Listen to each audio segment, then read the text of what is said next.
So jetzt gehen wir als du gehst im letzten Bett. In der Beine verstellen Leute. Komm im Bett noch unser Häuschen denkt schon.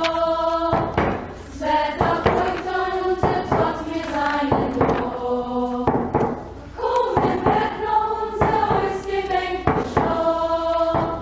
Das Wetter freut und unser Trotz mir seinen Lohn. So, jetzt gehen wir als du gehst im letzten Bett. In der Beine verstellen Leute.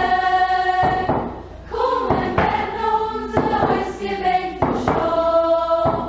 Das Wetter freut und unser Trotz mir seinen Lohn. I wish I could tell you all lovely things that start like once upon a time there was this very happy, very mischievous little girl in Poland. I don't have the good memories of a happy childhood. I don't remember those. What I do remember is my father was a chemist. I remember one day the house was broken into. My father was arrested. I was 4 at the time. And then I remember my father being dragged onto the very sharp stones, blood trailing behind, and was hanged. It was a public execution by hanging. Let's say Denmark, France, Belgium, Holland. Within 2 weeks, countries were occupied. They had lightning wars. And yet the heroic Warsaw Ghetto uprising lasted actively for 4 weeks, plus it lingered on a little bit. And believe me, it was a suicidal act.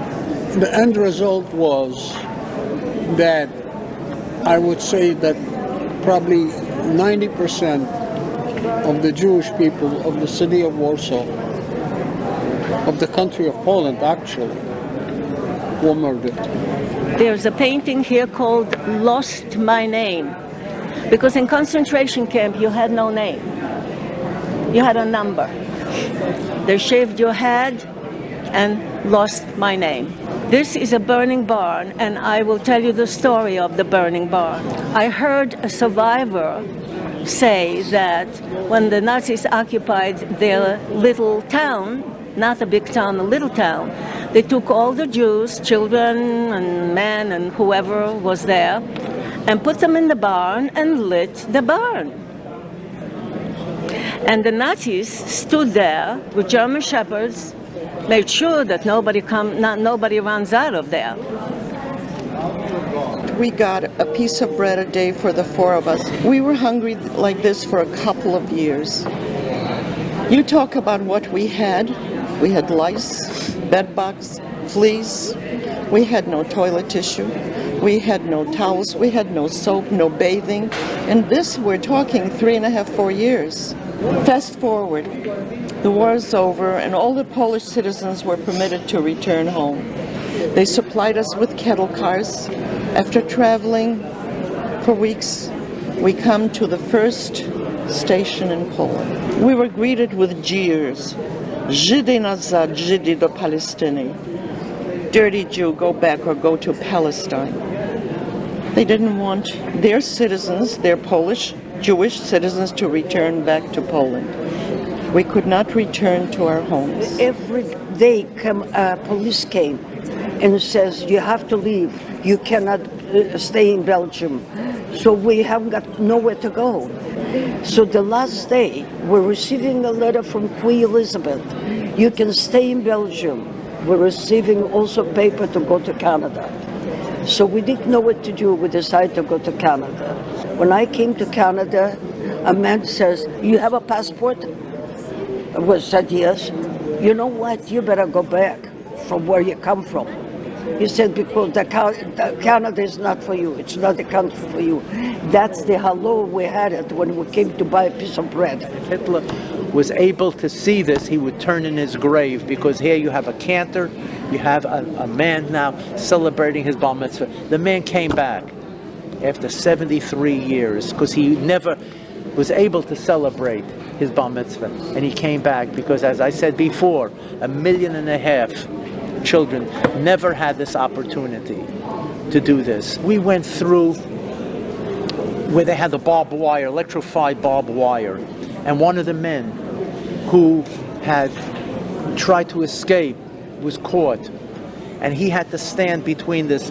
The barbed wire was like this. It was barbed wire, and they had to stand for 6 hours between the two electrified barbed wire. And if you fell, you were electrocuted. And he made it, standing for 6 hours. You can't live with hate. That you can. But forgiveness, I mean, it's not easy. It's not an easy thing, but you have to, because otherwise I would have been a wreck. Luckily, I have a strong mind and life goes on, but you do not live with hate. That hurts you more than it hurts the one that you hate. Everyone has their struggles, and that doesn't mean one person has a struggle that's more important than the other, but it's definitely something that's really hard to learn. And I really appreciate my new friend, my survivor, for coming out here, and especially every single kid that came out here that's supporting all of us, because without them here right now, it could happen again. And this is like one of the last generations to give us all part of their life. And since it's part of their life, now it's part of our life to carry on this amazing tradition to stop anything like this from happening again. So I'm really fortunate to be here. And there are people today, there are kids today saying, this is in the past, this is years past, why should we learn this? Why is this important? This isn't important, and they're wrong. This lives on with all of us. Me as a person and this generation as a generation should understand that the past can be repeated. They should understand this. I've seen it happen. As someone from a war family, I have seen things. I've seen the past come back in several ways. So to see these people living and alive, their stories being alive with here today is just amazing. Being here today, it really moved me and it made it real. Because it's one thing to read it in the books, watch the movies, but to actually sit down and talk to someone who actually been through it, suffered, lost basically their whole family, it's really moving to me. And we had, I guess, essay writing contest, and I'm going to Washington, D.C. to go see the Holocaust Museum. Survivor, she's wonderful. And I just think that the key is to educate. And a lot of kids aren't lucky enough to have Holocaust classes at their school or anything like that. But I think we just need to keep telling these stories and passing them down so that nothing like this happens again. My survivor, Mr. George Salton, his story, it just touched me. Because being separated from his parents, from his brother, having to go through multiple concentration camps, and to be liberated, is a struggle that us teenagers now can't comprehend. It's not what you walk away from, it's what you walk away with. Such as my sponsor did.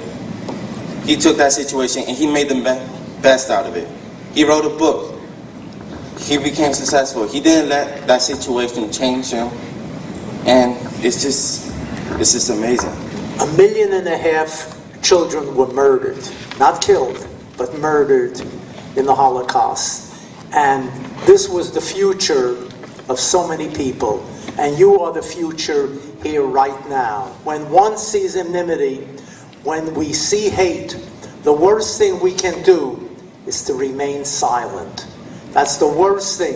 When you see a kid being bullied, when you see somebody saying don't play with another kid because of a race or religion, and if you remain silent, then you are as guilty as the bully. You have to speak up, because the dangerous thing during the Holocaust was that so many people stood by and did nothing. And remember, if you meet a survivor, you yourself become a survivor, Tell this story, what you heard today, to your friends, to your parents, to other people, and this is how this thing will go on. Remember, silence is the worst thing in the world, and I thank you all for being here.